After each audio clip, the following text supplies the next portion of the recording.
ആദ്യമേ പറയട്ടെ, ഇതിന്നത്തെ സെക്കൻഡ് പാർട്ടാണ്. രണ്ടും ശ്രദ്ധിച്ച് കേൾക്കൂ, അല്ലേ വായിക്കൂ, എങ്കിലേ മനസ്സിലാകൂ. അതാ. ഇഷിത മഹേശ്വരൻ സ്ത്രീകൾക്കും സമൂഹത്തിൽ തലയുയർത്തി ജീവിക്കണമെന്ന് ഉറച്ചു വിശ്വസിക്കുന്നവൾ. കോടതി മുറിയിൽ ന്യായത്തിനും നീതിക്കും വേണ്ടി പോരാട്ടം മുറുകുമ്പോൾ മുഴങ്ങി നിൽക്കുന്ന പെൺശബ്ദം. ഹൈക്കോർട്ടിലെ ലീഡിംഗ് ക്രിമിനൽ ലോയർ. ദേവന് വളരെ നന്നായി അറിയാവുന്നവളാണ് ഇഷിത. അതുകൊണ്ട് തന്നെയാണ് നിരഞ്ജൻ ഏൽപ്പിച്ച വക്കീലിനെ മറികടന്ന് രാത്രി തന്നെ അവളെ കാര്യങ്ങൾ ഏൽപ്പിച്ചത്. അതെന്തായാലും ഗുണവുമായി. നിതാരയ്ക്ക് ജാമ്യം കിട്ടിയല്ലോ. ഇനി കേസ് അവള് നോക്കിക്കൊള്ളൂ. കേസിന്റെ ഗൗരവമായ മുഖവും കാര്യങ്ങളും പറഞ്ഞേൽപ്പിച്ചിട്ടാണ് ഇഷിത പോകാനിറങ്ങിയത്. അവളെ തിരികെ കാർ വരെ ദേവൻ അനുഗമിക്കുകയും ചെയ്തു. നിരഞ്ജനും ദേവും താരുവിനപ്പുറവും ഇപ്പുറവുമായിരുന്ന് ഓരോന്ന് ചോദിക്കുന്നുണ്ടെങ്കിലും ഒന്നും അവൾ കേൾക്കുന്നുണ്ടായിരുന്നില്ല. തല കുനിച്ചൊരിപ്പായിരുന്നു അവൾ. ഇഷിതയെ പറഞ്ഞയച്ചിട്ട് വരുമ്പോഴാണ് ദേവൻ ശ്വാസം മുട്ടിയിരിക്കുന്ന നിതാരയെ കാണുന്നത്. നിരഞ്ജൻ, നിങ്ങൾ പൊയ്ക്കോളൂ. നിതാരയെ ഞാൻ തറവാട്ടിലേക്ക് ആക്കിയേക്കാം. അവളൊന്ന് ഓക്കെ ആയിക്കോട്ടെ. വാ നിതാര. ദേവൻ പറഞ്ഞുകൊണ്ട് പോയി നിതാരയുടെ കൈ പിടിച്ചു. അവൾ അനുസരണയോടെ എഴുന്നേറ്റ് നിന്നു. ഇനിയൊന്നും പറയാനില്ലാത്തതുപോലെ നിരഞ്ജൻ തലയാട്ടിയിട്ട് എഴുന്നേറ്റു. ദേവൻ താരുവിനെയും കൊണ്ട് അവൻ്റെ ബുള്ളറ്റിൽ കയറി പോകുന്നത് നോക്കി നിന്ന കാശി ചോദിച്ചു, എന്താ നിരഞ്ജൻ ഇത്? ഏതോ ബിസിനസ് ശത്രുക്കൾ ഉണ്ടാക്കിയ കള്ളക്കേസെന്നല്ലേ നീ പറഞ്ഞത്? ഒടുവിൽ സത്യാവസ്ഥ പറയേണ്ടി വന്നു നിരഞ്ജന്. കാശിയും അരുന്ധതിയും ഒപ്പം നിൽക്കുമെന്ന വിശ്വാസത്തിൽ ദേവുവിനെ തറവാട്ടിൽ കൊണ്ടാക്കിയിട്ട് അവർ തെക്കേടത്തേക്ക് പോയി. 2-3 ദിവസങ്ങൾ കടന്നുപോയി. പ്രത്യേകിച്ചൊരു സന്തോഷവുമില്ലായിരുന്നു ആരിലും. നിത്താരയുടെ ഉന്മേഷവും ആവേശവും എല്ലാം പോയി മറഞ്ഞു. ആരോടും ഒന്നും മിണ്ടാതെ മുറിയടച്ചിരിപ്പായി. സമയത്തിന് ആഹാരം വേണ്ട, ഉറക്കമില്ല. അങ്ങനെ ഏതാണ്ടൊരു ഭ്രാന്തിയുടെ ലക്ഷണമായി അവൾക്ക്. വാസുദേവനും ദേവയാനിയും നിരഞ്ജനുമെല്ലാം അവളുടെ ഈ അവസ്ഥയിൽ തകർന്നുപോയി. എല്ലാം മറന്ന് പൊട്ടിച്ചിരിക്കുന്നവളെ കണ്ട് മതിയായില്ല അവർക്ക്. അങ്ങനെ ഇരിക്കെയാണ് ഒരു വൈകുന്നേരത്ത് ദേവൻ തെക്കേടത്ത് തറവാടിൻ്റെ മുറ്റത്തേക്ക് കയറി വന്നത്. നിരഞ്ജന്റെ അടുത്ത സുഹൃത്ത് എന്ന നിലയിൽ എല്ലാവരും അവനെ സ്വീകരിച്ചകത്തേക്കിരുത്തി. എല്ലാവരോടും ചിരിയോടെ കാര്യം പറഞ്ഞവൻ്റെ കണ്ണുകൾ തിരക്കിയത് നിതാരയായിരുന്നു. അതു മനസ്സിലാക്കിയപ്പോൾ നിരഞ്ജൻ അവൻ്റെ അടുക്കൽ ചേർന്നിരുന്ന് ചെവിയിൽ പറഞ്ഞു, അവൾ മുറിയില്ല, പുറത്തിറങ്ങാറില്ല, ആരോടും സംസാരിക്കാറുമില്ല. ദേവൻ നിസ്സഹായതയോടെ അവനെ നോക്കി. ആ നോട്ടത്തിൻ്റെ അർത്ഥം മനസ്സിലായപ്പോൾ നിരഞ്ജൻ ദേവയാനിയോടായി പറഞ്ഞു, അമ്മേ, താരുവിനെ ഇങ്ങ് വിളിച്ചേ, ഞങ്ങളൊന്ന് പുറത്തു പോയിട്ട് വരാം. അവളുടെ മൂടൊക്കെ ഒന്ന് ശരിയാകട്ടെ. അപ്പോഴാണ് കാശിയും അരുന്ധതിയും പുറത്തു പോയിട്ട് അങ്ങോട്ടേക്ക് വന്നത്. ദേവനെ കണ്ടവർ പരിചിത ഭാവത്തിൽ ഒന്ന് ചിരിച്ചു. അവർക്കായി ഒരു പുഞ്ചിരി കൊടുക്കാൻ ദേവനും മറന്നില്ല. നിരഞ്ജനും ദേവനും താരുവും പുറത്തേക്ക് പോയി. 3 പേരും ദേവന്റെ കാറിലാണ് പോയത്. തറവാട്ട് വളപ്പ് കഴിഞ്ഞപ്പോൾ നിരഞ്ജൻ പറഞ്ഞു, എന്നെ നമ്മുടെ വക്കീലിൻ്റെ അടുത്ത് വിട്ടാൽ മതി, ഒന്ന് കാണണമെന്ന് പറഞ്ഞിരുന്നു. ദേവനൊന്ന് മൂളി. 1/2 മണിക്കൂറിനകം ഇഷിതയുടെ ഓഫീസിന് മുന്നിലെത്തി. അവൻ്റെ കാറ് നിൽക്കുമ്പോൾ അതിൽ നിന്നിറങ്ങാൻ ഡോർ തുറന്നിട്ട് പെട്ടെന്നെന്തോ ഓർത്ത പോലെ നിരഞ്ജൻ ദേവന് കേൾക്കാൻ പാകത്തിൽ പയ്യെ പറഞ്ഞു, ഇന്നെങ്കിലും ഉള്ളിലുള്ളതവളോട് പറയണേ ദേവ. ദേവനത് പ്രതീക്ഷിച്ചിരുന്നില്ല. പെട്ടെന്ന് അവനൊന്ന് ഞെട്ടിപ്പോയി. പക്ഷെ നിരഞ്ജന്റെ മുഖത്തുണ്ടായ ചിരി കണ്ടതും ദേവന്റെ വെപ്രാളപ്പെട്ട മുഖമങ്ങ് ശാന്തമായി. ഒരു ചിരിയോടെ പിന്നിലിരുന്നവളെ ഏറുകണ്ണിട്ടൊന്ന് നോക്കിയിട്ടവൻ വണ്ടിയെടുത്തു. ഉള്ളിലുള്ളതെല്ലാം പറയുമെന്ന് ഉറപ്പിച്ചു തന്നെ. എനിക്ക് തന്നെ ഇഷ്ടാടോ? കുറച്ചു നേരം മൗനത്തോടെ ഇരുന്നിട്ട് ദൂരേക്ക് നോക്കി ദേവൻ പറഞ്ഞിട്ടും നിതാരയ്ക്ക് പ്രത്യേകിച്ച് ഭാവമാറ്റമൊന്നും ഉണ്ടായില്ല. അവളിത് എപ്പോഴോ പ്രതീക്ഷിച്ചതാണ്. ഒരാളുടെ നോട്ടം, ഭാവം, പെരുമാറ്റം ഇവയൊക്കെയിൽ നിന്ന് നമുക്കത് ഊഹിച്ചെടുക്കാമല്ലോ. പിന്നെ പെൺകുട്ടികൾക്കത് വേഗം മനസ്സിലാവുകയും ചെയ്യും. അന്ന് പോലീസ് സ്റ്റേഷനിൽ വച്ച് ഇറക്കി വിടടോ എൻ്റെ പെണ്ണിനെ എന്നുള്ള ഒരൊറ്റ ഡയലോഗിൽ സകല രോമകൂപങ്ങളും എഴുന്നേറ്റ് നിന്ന് സല്യൂട്ടടിച്ചതാണ്.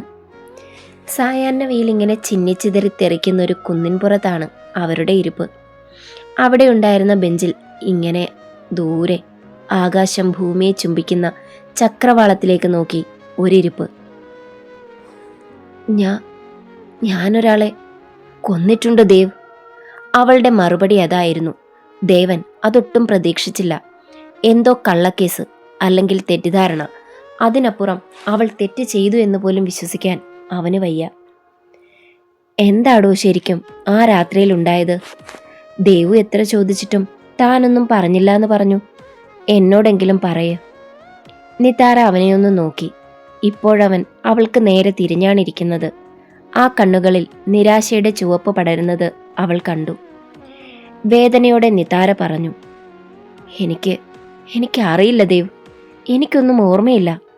എനിക്ക് ആകെ ഓർമ്മയുള്ളത് ഒരു പെൺകുട്ടിയെയാണ്. അന്ന് രാത്രി നൈറ്റ് പാർട്ടി കഴിഞ്ഞാ ഞാൻ വന്നത്. പക്ഷെ ഞാൻ ഡ്രിങ്ക് ചെയ്തിരുന്നില്ല. ഏതാണ്ട് ഒരു 12 മണിയാകും. അവൾ എൻ്റെ കാറിൻ്റെ മുന്നിലേക്ക് ഓടി വന്നു. പക്ഷെ എൻ്റെ അടുത്ത് എത്തിയില്ല. സൈഡിൽ നിന്ന് വന്ന ലോറി അവളെ ഇടിച്ചിട്ടു. പെട്ടെന്ന് എൻ്റെ കൺട്രോളിൽ നിന്ന് കാർ എവിടെയോ ഇടിച്ചു നിന്നു. ഞാൻ പിന്നെ കണ്ണു തുറക്കുമ്പോൾ കണ്ടത് ഏതോ ആശുപത്രിയാണ്. പലയിടത്തും വച്ചവളുടെ വാക്കുകൾ മുറിഞ്ഞുപോയി. ശബ്ദം കരച്ചിലിൻ്റെ ലാഞ്ചന പോലും ഇല്ലാതെ നിന്നുപോയി. അവൾ വീണ്ടും തുടർന്നു. അന്ന് എന്താ ഉണ്ടായെന്നറിയുമോ ദേവ്? ഉച്ചവരെ ഞാൻ ഹോസ്പിറ്റലിൽ ഒറ്റയ്ക്ക് കിടന്നു. ഉച്ച കഴിഞ്ഞപ്പോൾ അച്ഛനും അമ്മയും വന്നു. എൻ്റെ കാര്യം തിരക്കാനോ മുറിവ് നോക്കി കരയാനോ അല്ല അവർ വന്നത്. അച്ഛൻ എന്നെ തല്ലി. ഞാൻ കള്ളു കുടിച്ച് വണ്ടി ഓടിച്ചു എന്നൊക്കെ പറഞ്ഞ് ഒരുപാട് വഴക്ക് പറഞ്ഞു. ആ പ്രശ്നത്തിൽ ഞാൻ തലേന്ന് കണ്ട ആ പെൺകുട്ടിയുടെ കാര്യം മറന്നുപോയി. പക്ഷെ അവിടെ നിന്നിങ്ങോട്ടാണ് എൻ്റെ ജീവിതം മാറിയൊഴുകിയത്. ഞാൻ അറിയാതെ അത് നശിച്ചു പോയി ദേവ്. അത്ര വരെ പറഞ്ഞപ്പോൾ അവൾ കരഞ്ഞു പോയിരുന്നു. ദേവൻ അവളെ തോളിലൂടെ കൈയിട്ട് തന്നിലേക്ക് ചേർത്തടുപ്പിച്ചു. നീ അറിഞ്ഞുകൊണ്ട് ഒരു തെറ്റും ചെയ്തിട്ടില്ല നിതാര. ഇതിന് പിന്നിൽ ആരോ ഉണ്ട്. അതാരായാലും വെറുതെ വിടില്ല ഞാൻ ഒരുത്തനെയും. അത് പറയുമ്പോൾ ദേവന് വല്ലാത്തൊരു ഉറപ്പുണ്ടായിരുന്നു. എന്ത് വില കൊടുത്തും അവളെ തന്നോടിങ്ങനെ ചേർത്ത് പിടിക്കുമെന്ന്. ഇനി ഒരു ദുഷ്ടന്മാർക്കും നുള്ളി നോവിക്കാൻ അവളെ വിടില്ലെന്ന്. ചായാനൊരു തോൾ കിട്ടിയ ആശ്വാസത്തിൽ അവൾ അവൻ്റെ നെഞ്ചിലേക്ക് ചാഞ്ഞു. ഇന്നോളം അനുഭവിച്ച വിഷമങ്ങളത്രയും ഒരു മഴ പോലവൾ പെയ്തൊഴുക്കിക്കളഞ്ഞു. ഉണ്ണിമുകുന്ദനാണെന്ന് സങ്കല്പിച്ച് വായിച്ചോ.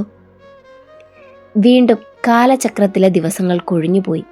കോടതിയിലെ അടുത്ത ഹിയറിങ്ങിനുള്ള ദിവസമായി. തലേ ദിവസം തന്നെ നിതാരയ്ക്ക് ഇഷിതയും അരുന്ധതിയും വേണ്ട കാര്യങ്ങളൊക്കെ പറഞ്ഞു കൊടുത്തിരുന്നു. അതുകൊണ്ട് തന്നെ അവൾക്ക് കാര്യമായ ഭയമൊന്നും ഉണ്ടായിരുന്നില്ല. താൻ തെറ്റ് ചെയ്തിട്ടില്ല എന്ന് തന്നെ അവൾ വിശ്വസിച്ചു. അതിനുമപ്പുറം അവളുടെ ഉപബോധ മനസ്സിൽ എന്താണെന്ന് ആർക്കും അറിയാതെ പോയി, അവൾക്ക് പോലും. കോടതി മുറി വീണ്ടും കൂടി. ഇത്തവണയും പ്രതികൂട്ടിൽ നിതാര നിന്നു. അവൾക്ക് ധൈര്യമെന്ന പോലെ ഇഷിതയും കറുത്ത കോട്ടണിഞ്ഞു നിന്നിരുന്നു. അഡ്വക്കേറ്റ് സുന്ദരേശൻ ഇത്തവണ കുറച്ച് തയ്യാറായാണ് വന്നത്. ഒന്നുമില്ലെങ്കിലും നിതാരയ്ക്കെതിരെ പ്രയോഗിക്കാൻ അയാളുടെ കയ്യിലൊരു വജ്രായുധമുണ്ടായിരുന്നല്ലോ. ആദ്യത്തെ കുറച്ച് ഫോർമാലിറ്റീസിന് ശേഷം വാദിഭാഗം വക്കീൽ സുന്ദരേശൻ ജഡ്ജിക്ക് കൈമാറുവാനായി ഒരു പെൻഡ്രൈവ് ബെഞ്ച് ക്ലർക്കിന് കൊടുത്തു. കാര്യം മനസ്സിലാവാതെ നിതാര ഇഷിതയെ ഒന്ന് നോക്കി. ഇഷിത ഒന്നുമില്ലെന്ന മട്ടിൽ കണ്ണടച്ച് കാണിച്ചു. കാണികളായി ഇരുന്ന ദേവനും ദേവുവും നിരഞ്ജനും കാശിയുമൊക്കെ ചേരൽ ആവലാതിയിലിരുന്നു. അവരുടെയൊക്കെ ആ ആവലാതി കൂട്ടുന്നത് പോലെയായിരുന്നു സ്ക്രീനിൽ തെളിഞ്ഞ ദൃശ്യങ്ങൾ. പക്ക CCTV വിഷ്വൽസ്. വേച്ച് റോഡ് മുറിച്ചു കടക്കുന്ന നന്ദന, അവളെ ഓവർ സ്പീഡിൽ വന്നിടിക്കുന്ന നിതാരയുടെ കാർ. ഒരു വട്ടം നന്ദന റോഡിലേക്ക് വീണു. എങ്കിലും അവൾ വീണ്ടും എഴുന്നേൽക്കാൻ ശ്രമം നടത്തുമ്പോൾ നിതാര വീണ്ടും ഇടിക്കുകയാണ്. ഒടുവിൽ ചോരയിൽ കുളിച്ച് നന്ദന റോഡിൽ വീഴുമ്പോൾ നിതാര ഡ്രൈവിംഗ് സീറ്റിൽ നിന്നിറങ്ങി വന്ന് നന്ദനയെ പരിശോധിക്കുന്നു. മരണം ഉറപ്പാക്കിയിട്ട് അവൾ തിരികെ കാറിൽ കയറി ഓടിച്ചു പോകുന്നു. നോ! നിതാര പ്രതിക്കൂട്ടിൽ നിന്നലറി. ഇഷിതയും മറ്റുള്ളവരും ഒരു നിമിഷം ഒന്ന് ഭയന്നുപോയി. നിരഞ്ജൻ എതിർവശത്തിരുന്ന നന്ദിത്തിനെ ഒന്ന് നോക്കി. അയാളുടെ കണ്ണുകളിൽ എരിയുന്ന പക കാണെ നിരഞ്ജൻ പോലും ഭയന്നുപോയി. ഒരനിയത്തിക്ക് വേണ്ടി ആ ഏട്ടൻ്റെ കണ്ണുകളിൽ എരിഞ്ഞ വേദന. Objection my Lord. ഈ കാണുന്ന വീഡിയോയുടെ ഒറിജിനാലിറ്റി എത്രത്തോളം ഉണ്ടെന്ന് പരിശോധിക്കണം. ഇന്നത്തെ കാലത്ത് ഒരു വീഡിയോ ക്രിയേറ്റ് ചെയ്യുക എന്നത് അത്ര പണിപ്പെട്ട കാര്യമൊന്നും അല്ലല്ലോ. പറയുമ്പോൾ ഇഷിതയുടെ നോട്ടം പുച്ഛത്തോടെ സുന്ദരേശന്റെ നേർക്ക് പോയി. വീഡിയോ ക്വാളിറ്റി പരിശോധിക്കാൻ കോടതി ഉത്തരവിടുന്നു. ജഡ്ജി നരേന്ദ്രപ്രസാദ് പറഞ്ഞു, മൈലോഡ്, കുറ്റകൃത്യം നടന്നു എന്ന് പറയുന്ന തീയതി 2/9/2022 അന്നേ ദിവസമോ അതിനടുത്ത ദിവസങ്ങളിലോ സമീപത്തെ പോലീസ് സ്റ്റേഷനിലോ ഹോസ്പിറ്റലുകളിലോ ഈ പറയുന്ന ആക്സിഡന്റ് കേസ് രജിസ്റ്റർ ചെയ്തിട്ടില്ല. മാത്രമല്ല, മരണപ്പെട്ട പെൺകുട്ടിയുടെ മൃതദേഹം കിട്ടുന്നത് പറയുന്ന ദിവസത്തിലും 3 ദിവസം കഴിഞ്ഞ് 3 കിലോമീറ്റർ മാറിയുള്ള റെയിൽവേ സ്റ്റേഷനിൽ നിന്നാണ്. ഈ കേസിൽ ഹൈദരാബാദ് പോലീസിന്റെ കേസ് ഫയൽ ആത്മഹത്യ എന്നാണ്. എന്താ, അങ്ങനെയല്ലേ സ്പെഷ്യൽ പബ്ലിക് പ്രോസിക്യൂട്ടറെ? അവളുടെ വിസ്താരം കേട്ട് സുന്ദരേശൻ ഒന്ന് പരിങ്ങിപ്പോയി. എങ്കിലും അയാൾ പറഞ്ഞു, അറിയാതെ പറ്റിയ ആക്സിഡന്റ് മറച്ചു വെക്കുവാൻ പ്രതി മൃതദേഹം മാറ്റിയതായിക്കൂടെ? അവിടെ ബോഡി ഉപേക്ഷിച്ച പിടിക്കപ്പെടുമെന്ന് പ്രതിക്കറിയാം. അതെന്താ, നിങ്ങളുടെ CCTVയിൽ പതിഞ്ഞില്ലേ? അത് അയാളോട് ചോദിക്കുമ്പോൾ തികഞ്ഞ പുച്ഛമാണ് ഇഷിതയുടെ മുഖത്ത്. Order, order. നിങ്ങളുടെ ഊഹാപോഹങ്ങൾ നിരത്താനുള്ള സ്ഥലമല്ല കോടതി. കോടതിക്ക് വേണ്ടത് വ്യക്തമായ തെളിവുകളാണ്. അടുത്ത ഹിയറിംഗ് ഈ മാസം 31 വെക്കുന്നതാണ്. കോടതി കഴിഞ്ഞ് പുറത്തിറങ്ങുമ്പോൾ ഇഷിത വന്നവളുടെ കയ്യിൽ ചേർത്ത് പിടിച്ചു. നിത്താര ദൈന്യതയോടെ അവളെ നോക്കി. നീ ഒരു തെറ്റും ചെയ്തിട്ടില്ല നിത്താര, ഞാൻ രക്ഷിക്കും നിന്നെ. നിത്താര ഒന്ന് പുഞ്ചിരിച്ചു. ചാരത്തിനിടയിൽ എവിടെയോ കനൽ കെട്ടിട്ടില്ല എന്ന പോലൊരു പുഞ്ചിരി. ദിവസങ്ങൾ പിന്നെയും കടന്നുപോയി. ആരെയും വേദനിപ്പിക്കാതിരിക്കാൻ നിത്താര പൊട്ടിച്ചിരിക്കുവാൻ ശ്രമിച്ചു. തനിക്കൊന്നുമേ സംഭവിച്ചിട്ടില്ല എന്ന് കാണിക്കുവാൻ പോലൊരു നാടകം. ദേവും നിരഞ്ജനും നിശബ്ദമായി പ്രണയിച്ചുപോയി. അതിനിടയിൽ ഒരു ദിവസം ഉച്ച കഴിഞ്ഞപ്പോൾ തറവാട്ടിലെ ദേവുവിൻ്റെ മുറിയിലേക്ക് ദേവകി കയറി ചെന്നു. കയ്യിലൊരു ചുരിദാറുമുണ്ട്. സുലോചന അപ്പച്ചി തയ്ച്ചെടുത്ത ചുവപ്പ് നിറത്തിലെ ഭംഗിയുള്ളൊരെണ്ണം. വേഗം ഇതൊന്നിട്ട് താഴേക്ക് വാ മോളെ. മോളെ കാണാൻ കുറച്ചുപേര് വന്നിട്ടുണ്ട്. തനിക്കൊരു പെണ്ണ് കാണലാണെന്ന് മനസ്സിലാക്കാൻ അവൾക്ക് കുറച്ചു നേരം എടുത്തു. മറുത്തെന്തേലും പറയും മുൻപ് അമ്മ പോയി കഴിഞ്ഞു. എന്താണ് ചെയ്യേണ്ടതെന്നറിയാതെ ദേവു ഒരു നിമിഷം നിന്നു. പിന്നെ തൊട്ടടുത്ത സെക്കൻഡിൽ തന്നെ ഫോൺ എടുത്ത് നിരഞ്ജനെ വിളിച്ചു. Switch off. ഒരു നിമിഷം അവൾക്ക് കരച്ചിൽ വന്നുപോയി. താനിപ്പോൾ ഒരുങ്ങിച്ചെല്ലാതിരുന്ന വീട്ടുകാർ അപമാനിതരാകും. ആ ബോധ്യത്തിൽ അവൾ മടിയോടെ ആ ചുരിദാർ അണിഞ്ഞു. അത്ര ഭംഗിയൊന്നും വേണ്ട. അവൾ നെറ്റിയിലെ പൊട്ടുപോലും എടുത്ത് മാറ്റിക്കളഞ്ഞു. അമ്മ വന്ന് വിളിച്ചപ്പോൾ കൂടെ ഇറങ്ങി ചെന്നപ്പോൾ കണ്ടു തൂണിന് പിന്നിൽ മറഞ്ഞു നിന്ന് ചിരിക്കുന്ന ദേവനെ. അവൾ അവനെ പരിഭവത്തോടെ ഒന്ന് നോക്കി. അമ്മേ, ആ മാഷിനും വീട്ടുകാർക്കുമുള്ള ചായ എടുത്തവളുടെ കയ്യിലേക്ക് കൊടുത്തേ. ദേവൻ ഒന്ന് കൊള്ളിച്ചാണത് പറഞ്ഞത്. എന്നിട്ടും അവൾക്കതിൻ്റെ ധ്വനി മനസ്സിലായില്ല. അമ്മ തന്ന ചായയും കൊണ്ടവൾ അകത്തളത്തിലേക്ക് ചെന്നപ്പോൾ കണ്ടു ദേവൻ പറഞ്ഞ മാഷിനെ, അവളുടെ മാത്രം മാഷിനെ, മഴത്തുള്ളിയുടെ മാഷിനെ. നിരഞ്ജനെയും കുടുംബത്തെയും കണ്ട് ദേവു ആകെ വണ്ടറടിച്ച് നിന്നുപോയി. ഇവരാണോ പെണ്ണ് കാണാൻ വന്നവർ? ഇതെന്താ ഇത്ര പെട്ടെന്ന്? എന്നോടൊരു വാക്കുപോലും പറഞ്ഞില്ലല്ലോ. ദേവുവിൻ്റെ മനസ്സിലൊരായിരം ചോദ്യം കടന്നുപോയി. അവളുടെ ആ നിൽപ്പ് കണ്ടിട്ട് ബാക്കിയുള്ളവർക്ക് ചിരിയാണ് വന്നത്. കണ്ടോ ദേവയാനി, മുൻപ് നിരഞ്ജൻ ആദ്യം ഇവിടെ വന്നപ്പോഴും ഇതേ നിൽപ്പായിരുന്നു ഈ പെണ്ണ്. ദേവകിയമ്മ ചിരിയോടെ പറഞ്ഞതും എല്ലാവരും ചിരിച്ചുപോയി. നിതാരയുടെ മുഖത്തെ കുസൃതിച്ചിരി കാണുമ്പോൾ അവൾ കുറച്ചു മുൻപ് വിളിച്ച് സർപ്രൈസ് തരുന്നുണ്ടെന്ന് പറഞ്ഞതോർത്തുപോയി ദേവു. നിരഞ്ജന്റെ മുഖത്തും ആ കള്ളച്ചിരി, എല്ലാവരെയും കയ്യിലെടുത്തു എന്നുള്ള ആ കള്ളച്ചിരി. ദേവൂട്ട, നിന്നെ പെണ്ണ് ചോദിക്കാൻ വന്നതാ ഇവര്. നിനക്ക് നന്നായി അറിയാവുന്നവരല്ലേ? എന്തെങ്കിലും എതിർപ്പുണ്ടോ ഈ കല്യാണത്തിന്?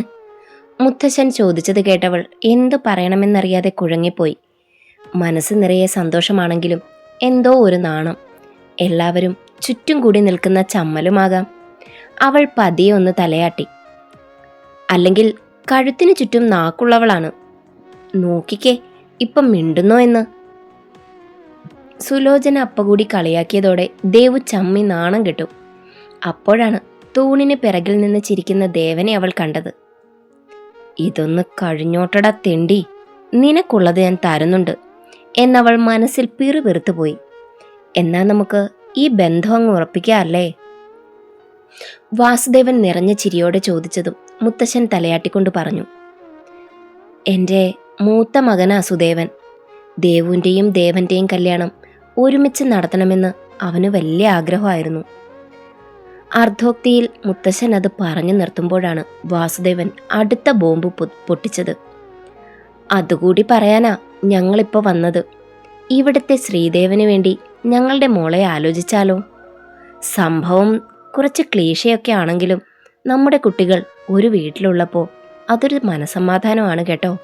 അതാ നിതാരയും ദേവനും ഇവിടെ ഇപ്പോൾ ആരാ അങ്ങനെ ഒരു ഹോയ് വിട്ടത് എന്ന മട്ടിലാണ്. ദേവുവിനാണെങ്കിൽ കുറച്ചൊന്ന് ശ്വാസം വീണത് അപ്പോഴാണ്. പിന്നെയെല്ലാം വളരെ പെട്ടെന്നായിരുന്നു. ജാതകപ്പൊരുത്തം നോക്കി നിശ്ചയത്തിനുള്ള തീയതി ഉടനെ കുറിപ്പിക്കാം എന്നുറപ്പിച്ചാണ് നിരഞ്ജനും കുടുംബവും അവിടെ നിന്നിറങ്ങിയത്. സ്നേഹിച്ച പെണ്ണിനെ അവളുടെ വീട്ടിൽ പോയി ആലോചിച്ച് വീട്ടുകാരുടെ സമ്മതത്തോടെ കല്യാണം കഴിച്ച് സ്വന്തമാക്കുന്നത് ഒരു പ്രത്യേക വൈബാണ് കേട്ടോ. ദിവസങ്ങൾ കടന്നുപോയി. ഇന്നാണ് ദേവന്റെയും ദേവുവിൻ്റെയും നിശ്ചയം. രണ്ടുപേരുടെയും മണിമംഗലത്ത് തറവാട്ടിൽ വെച്ച് മതിയെന്നാണ് തീരുമാനം. നിശ്ചയം ഉടനെ നടത്തുന്നുവെങ്കിലും കല്യാണം നിതാരയുടെ കേസ് കഴിഞ്ഞേ ഉണ്ടാവുകയുള്ളൂ. മെറൂൺ നിറത്തിലെ ധാവണിയായിരുന്നു ദേവുവിൻ്റെ വേഷം. അതേ നിറത്തിലെ ഷർട്ടും വെള്ളമുണ്ടും നിരഞ്ജനും ധരിച്ചു. കടും പച്ച നിറത്തിലെ ധാവണിയായിരുന്നു നിതാര എടുത്തത്. അതിന് ചേരുന്ന ഷർട്ടും മുണ്ടും ദേവനും എടുത്തു. പ്രത്യേകിച്ച് പ്രശ്നങ്ങളൊന്നുമില്ലാതിരുന്ന നല്ലൊരു ദിവസമായിരുന്നത്. മുഹൂർത്തം നോക്കി ജാതകം കൈമാറി മോതിരം പരസ്പരം ഇടുമ്പോൾ താരു അറിയാതെ തേങ്ങിപ്പോയിരുന്നു. അത് മനസ്സിലാക്കി ദേവൻ അവളുടെ വിരലുകളെ പൊതിഞ്ഞങ്ങ് പിടിച്ചു. നിരഞ്ജനും ദേവും പ്രണയത്തിൻ്റെ ആദ്യപടി ചവിട്ടിയ സന്തോഷത്തിലായിരുന്നു. തങ്ങളുടെ 2 മക്കളും പുതിയൊരു ജീവിതം സ്വപ്നം കാണുന്നത് കണ്ട് ദേവയാനിയും വാസുദേവനും തൃപ്തിയോടെ പുഞ്ചിരിച്ചു. ഇതൊന്നുമായിരുന്നില്ല ആ നിശ്ചയത്തിൻ്റെ ഹൈലൈറ്റ്. ഇളം റോസ് നിറത്തിലെ പട്ടുപാവാട അണിഞ്ഞവിടെ ഇവിടെയൊക്കെ ഒരു പൂമ്പാറ്റയെ പോലെ പറന്ന് നടന്നിരുന്ന സാന്ദ്രയിലായിരുന്നു നിശ്ചയം കൂടാനെത്തിയ റോഷന്റെ കണ്ണുകൾ. ഇടയ്ക്കെപ്പോഴോ ഓടിത്തളർന്നപ്പോൾ മുറ്റത്ത് പന്തലിലിട്ടിരുന്ന കസേരകളിൽ ഒന്നിലവൾ വന്നിരുന്നു. അവളുടെ തൊട്ടു പിറകിലായി അവനും വന്നിരുന്നു. മറുപടി കിട്ടിയില്ല. പെട്ടെന്നുള്ള പറച്ചിലിൽ അവൾ ഞെട്ടി തിരിഞ്ഞൊന്നു നോക്കി. അവനെ അവിടെ കണ്ടവൾ ആകെ അങ്ങ് പരിഭ്രമിച്ചു പോയി. എന്നിട്ടും അവൾ പറഞ്ഞു, എന്ത്? അല്ല, ഒരു പെറ്റി കേസ് ഉണ്ടായിരുന്നല്ലോ പേരിൽ. അതിൻ്റെ ഫർദർ അപ്ഡേറ്റ്സ് ഒന്നും അറിഞ്ഞില്ല, അതാ ചോദിച്ചത്. അവൻ കളിയാക്കിയാണെന്ന് മനസ്സിലായതോടെ സാന്ദ്രയുടെ മുഖം വല്ലാതെ അങ്ങ് കൂർത്തുപോയി. ഒരു പുരോഗതിയുമില്ല, അത്ര തന്നെ. അവൾ അത് പറയുമ്പോൾ അറിയാതെ ചുണ്ടിലൊരു പുഞ്ചിരി സ്ഥാനം പിടിച്ചു. ശരി, എന്നെങ്കിലും ഉണ്ടാവുമല്ലോ, അന്ന് നോക്കാം. റോഷനും ഒരു ചിരിയോടെ പറഞ്ഞു. അതെന്താ ഇത്ര ഉറപ്പ്? എനിക്കിഷ്ടമായോണ്ട്. അത്രയും പറഞ്ഞവൻ എഴുന്നേറ്റ് നടന്നു. ഇതുവരെ ആരോടും തോന്നാത്തത്ര ഒരിഷ്ടം അവനോട് തോന്നുന്നതവൾ അനുഭവിച്ചറിഞ്ഞു. ദിവസങ്ങൾ വീണ്ടും കൊഴിഞ്ഞുപോയി. കാലമാകുന്ന പടുവൃക്ഷത്തിൽ നിന്നും ദിവസങ്ങളാകുന്ന ഇലകൾ പൊഴിഞ്ഞു പോയിക്കൊണ്ടേയിരുന്നു. മനസ്സ് നിറയെ പരിഭ്രാന്തിയും ആകുലതയും ഉണ്ടെങ്കിലും എല്ലാവരിലും പുറമെ ഒരു പ്രസന്നത വന്നു മൂടിയിരുന്നു. എന്തു വന്നാലും തളരാതെ പതറാതെ ഉറച്ചു നിൽക്കുമെന്ന് നിതാരയും, കാവലായി ഉറപ്പോടെ ദേവനും, അവർക്ക് പിന്നിലായി സകല പിന്തുണയുമായി നിരഞ്ജനും കാശിയും ദേവുവും അരുന്ധതിയും നിന്നു. നന്ദിത്തിൻ്റെ ഭാഗത്തു നിന്നും ഉടൻ ഒരാക്രമണം ഉണ്ടായില്ല. ഒരുപക്ഷെ കോടതി മുറിയിൽ പ്രയോഗിക്കാൻ അവൻ പുതിയ തെളിവുകൾക്ക് മൂർച്ച കൂട്ടുകയാവും. ഇരു തറവാട്ടിലും കല്യാണത്തിൻ്റെ ഒരുക്കങ്ങൾ തുടങ്ങി. കേസും കോടതിയുമൊക്കെ എന്ന് തീരുന്നുവോ അതിൻ്റെ പിറ്റേന്ന് കല്യാണം എന്നാണ് ദേവന്റെയും ദേവുവിൻ്റെയും ലൈൻ. നിതാര എല്ലാവരുടെയും സ്വന്തമാണെന്ന് അവൾക്ക് പോലും തോന്നി തുടങ്ങി. അവളിലുണ്ടായിരുന്ന ഏകാന്തത പോലും ഒഴിഞ്ഞുപോയി. നിരഞ്ജന്റെ കല്യാണത്തിൽ ഏറ്റവും അധികം സന്തോഷിച്ചത് സാന്ദ്രയാണ്. അവളിപ്പോൾ നിതാരയുടെയും ഏറ്റവും അടുത്ത കൂട്ടുകാരിയാണല്ലോ. ദേവുവിനെ കൂടെ സ്വന്തമായി കിട്ടുന്നതിൻ്റെ സന്തോഷമാണ് അവളിൽ. എന്നാൽ ആശിച്ച മുന്തിരിങ്ങ പോയ വിഷമത്തിൽ മുറുമുറുത്ത് നടപ്പാണ് സുഭദ്ര. മീനാക്ഷി അമ്മയെയും മക്കളെയും പേടിച്ചുറക്കെ ഒന്നും അവർ മിണ്ടുന്നില്ല എന്നു മാത്രം. ഒരു വൈകുന്നേരം അടുത്തൊരു സുഹൃത്തിൻ്റെ ബർത്ത്ഡേ പാർട്ടിക്ക് പോകാൻ ഒരു ഗിഫ്റ്റ് വാങ്ങാൻ കയറിയതാണ് സാന്ദ്ര. ഒരുപാട് നേരം ചുറ്റിലും കണ്ണോടിച്ചിട്ട് അവസാനമാണ് മനോഹരമായൊരു വാൾ ഹാങ്ങിങ്ങിൽ അവളുടെ കണ്ണ് പതിഞ്ഞത്. കുറച്ചേറെ ഭാഗം ചില്ലുകൊണ്ടുണ്ടാക്കിയ ഒരെണ്ണം. അതും വാങ്ങി പൊതിഞ്ഞുകൊണ്ട് കടയിൽ നിന്ന് ഇറങ്ങി സ്കൂട്ടറും എടുത്ത് പാഞ്ഞു പോകുമ്പോഴാണ് ഒരു വളവ് കഴിഞ്ഞ് ഒരു ബൊലേറോ ഇടിച്ചില്ല എന്ന മട്ടിൽ വന്ന് നിർത്തിയത്. സാന്ദ്ര പെട്ടെന്നൊന്ന് വിയർത്തുപോയി. തട്ടിപ്പോകാഞ്ഞത് ഭാഗ്യമാണല്ലോ. എന്നാ ബൊലേറയിൽ നിന്നിറങ്ങുന്നവനെ കണ്ടതും അവളുടെ മുഖം കൂർത്തുപോയി. മുന്നിൽ 100 വാട്ട് ബൾബ് കത്തിച്ചതുപോലെ ചിരിച്ചു നിൽക്കുന്ന റോഷൻ. അപ്പുറത്തെ വീട്ടിലെ ഒരു അപ്പൂപ്പനുണ്ടേ, പുള്ളി ഓണം വരുത്തുക. ഈ തൂമ്പയും കൊണ്ട് എന്തോ ഒന്ന് വലിക്കുന്നു. എൻ്റെ മൈൻഡ് കൂടി അങ്ങോട്ട് പോന്നു. അതാണ് കേട്ടോ, ഒന്ന് ക്ഷമിച്ചേക്കേ, ഇനി കോൺസെൻട്രേറ്റ് ചെയ്യാം. മുന്നിൽ 100 വാട്ട് ബൾബ് കത്തിച്ചതുപോലെ ചിരിച്ചു നിൽക്കുന്ന റോഷൻ. എങ്ങോട്ടാ കൊച്ചേ ഇങ്ങനെ പാഞ്ഞു പോകുന്നത്? എപ്പോൾ വണ്ടി എടുത്താലും 100-110 പോകാവൂ കേട്ടോ. കള്ളച്ചിരിയോടെ അവൻ പറഞ്ഞത് കേട്ട് വലിയ മൈൻഡില്ലാതെ സാന്ദ്ര വണ്ടി റിവേഴ്സ് എടുത്ത് തിരിച്ചു. അയ്യോ കുട്ടി അങ്ങനങ്ങ് പോകാതെ, എനിക്കൊരു മറുപടി തന്നിട്ട് പോ. റോഷൻ പിന്നിൽ നിന്ന് വിളിച്ചു കൂവുന്നത് കേട്ട് സാന്ദ്ര വണ്ടി ഒന്ന് നിർത്തി തിരിഞ്ഞു പറഞ്ഞു. തറവാട് അറിയില്ലേ? വേണ്ടപ്പെട്ടവരെയും കൂട്ടി വന്നോളൂ. ഒരു നിമിഷം റോഷൻ ഒന്ന് അമ്പരന്നു പോയി. ഇത്ര പെട്ടെന്ന് അവളിൽ നിന്ന് ഇങ്ങനെ ഒരു മറുപടി അവൻ തീരെ പ്രതീക്ഷിച്ചില്ല. ആ അമ്പരപ്പ് മാറുമ്പോഴേക്ക് അവൾ കണ്ണിൽ നിന്ന് മറഞ്ഞിരുന്നു. പ്രത്യേകിച്ച് പ്രശ്നങ്ങളൊന്നുമില്ലാതെ കടന്നു പോകുമ്പോഴാണ് ദേവുവിനെ മാളിൽ വെച്ച് കണ്ട ജിതിൻ്റെ വകയൊരു ഭീഷണി. വലിയ പ്രശ്നമൊന്നും ഉണ്ടായില്ലെങ്കിലും മുളയിലേ നുള്ളിക്കളയാമെന്ന ചിന്തയോടെ ഇറങ്ങിയതാണ് നിരഞ്ജനും ദേവനും കൂടെ. നന്ദിത്തിൻ്റെ താവളമായ ആ ഗോഡൌണിലേക്ക് കയറി ചെന്നവൻ്റെ മുഖത്തിന് നേരെ കൈചൂണ്ടി വെല്ലുവിളിക്കുമ്പോൾ നിരഞ്ജൻ്റെ കണ്ണ് അറിയാതെ പതിഞ്ഞത് ഭിത്തിയിൽ തൂക്കിയിരുന്ന ആ ഫോട്ടോയിലായിരുന്നു. സുന്ദരിയായ ശാലീനയായ ഒരു പെൺകുട്ടി, മുടി ഇരുവശം മെടഞ്ഞിട്ട നെറ്റിയിൽ ഒരു കുഞ്ഞു പൊട്ടയ്ക്ക് വെച്ച ഒരു പെൺകുട്ടിയുടെ ബ്ലാക്ക് ആൻഡ് വൈറ്റ് ചിത്രം. ഇവരെ മുൻപെവിടെയോ കണ്ടു പരിചയമുണ്ടല്ലോ എന്ന ചിന്തയാണ് നിരഞ്ജനെ കുഴക്കിയത്. അവിടെ നിന്ന് തിരിച്ചു പോന്നിട്ടും അവൻ്റെ ആ മനസ്സിൽ നിന്ന് ആ മുഖം മാഞ്ഞു പോയില്ല. എന്നാൽ അവരെ എവിടെ വെച്ച് കണ്ടു എന്നും ഓർമ്മ പറഞ്ഞു കൊടുത്തില്ല. രാത്രി ഉറക്കം വരാതെ ബാൽക്കണിയിൽ നിന്നവൻ താഴേക്ക് നോക്കിയപ്പോഴാണ് അച്ഛനും കുറുപ്പമാവനും വല്യച്ഛനും കാര്യം പറയുന്നത് കണ്ടത്. അവരെ അങ്ങനെ നോക്കി നിൽക്കെ അവൻ ആ പെൺകുട്ടിയെ ഓർമ്മ വന്നു. മുൻപ് എവിടെയോ കണ്ടു മറന്ന ആ പഞ്ചാബി പെൺകുട്ടിയെ ഓർമ്മ വന്നു. Take a deep breath Nitara. തൻ്റെ മുന്നിലിരിക്കുന്ന നിതാരയോട് അരുന്ധതി സൗമ്യതയോടെ പറഞ്ഞു. അവളത് ശ്രദ്ധിച്ചനുസരിക്കുന്നുണ്ട്. ഇനി പതിയെ കണ്ണു തുറന്നോളൂ. അരുന്ധതി പറഞ്ഞതും നിതാര ചെറിയ ആയാസത്തോടെയാണെങ്കിലും കണ്ണു തുറന്നു. മോള് പുറത്തേക്കിരുന്നു, ഞാൻ ദേവനോടൊന്ന് സംസാരിച്ചോട്ടെ. നിതാര അതിനൊന്ന് തലയാട്ടിയിട്ട് ചാരിയിരുന്ന വാതിൽ തുറന്ന് പുറത്തേക്കിറങ്ങി. എന്നിട്ട് പുറത്തെ വെയിറ്റിംഗ് ചെയറിലിരുന്ന് ദേവനോട് അരുന്ധതി വിളിക്കുന്നു എന്ന് പറഞ്ഞു. ദേവൻ അകത്തേക്ക് കയറുമ്പോൾ നിതാര പുറത്തെ ഗാർഡനിലേക്ക് പോയിരുന്നു. അരുന്ധതിക്ക് തറവാടിനടുത്ത് തന്നെ പുതിയ ക്ലിനിക് ഒരെണ്ണം കാശി തയ്യാറാക്കി കൊടുത്തിരുന്നു. അവിടെയാണ് നിതാരയും അരുന്ധതിയും ദേവനും. എന്തായടോ, വേറെ എന്തേലും അപ്ഡേറ്റ്സ് ഉണ്ടോ? ദേവൻ ചോദിക്കുന്നത് കേട്ട് നിരാശയോടെ അരുന്ധതി നെറ്റി ചുളിച്ചു. ഇല്ല. നിരഞ്ജൻ പോയിട്ട് വിളിച്ചിരുന്നോ? ഇതുവരെയും വിളിച്ചില്ല. എന്തെങ്കിലും സൂചന കിട്ടാതിരിക്കില്ല. ആദ്യമായിട്ടൊരു തുമ്പ് കിട്ടിയതല്ലേ. ദേവൻ പ്രതീക്ഷയോടെയാണത് പറഞ്ഞത്. നന്ദിത്തിൻ്റെ ഗോഡൌണിൽ കണ്ട ആ ബ്ലാക്ക് ആൻഡ് വൈറ്റ് ചിത്രത്തിലെ പെൺകുട്ടിയുടെ അതേ ഫോട്ടോ കുറുപ്പമ്മാവൻ്റെ പേഴ്സിലും അവൻ കണ്ടതാണല്ലോ. ആ കിട്ടിയ തുമ്പ് അതാണ്. എന്താണ് ഇവരൊക്കെ തമ്മിലുള്ള ബന്ധം? നന്ദനെ എന്തിന് നിതാര കൊന്നു? ആരാണ് ചിത്രത്തിലെ പെൺകുട്ടി?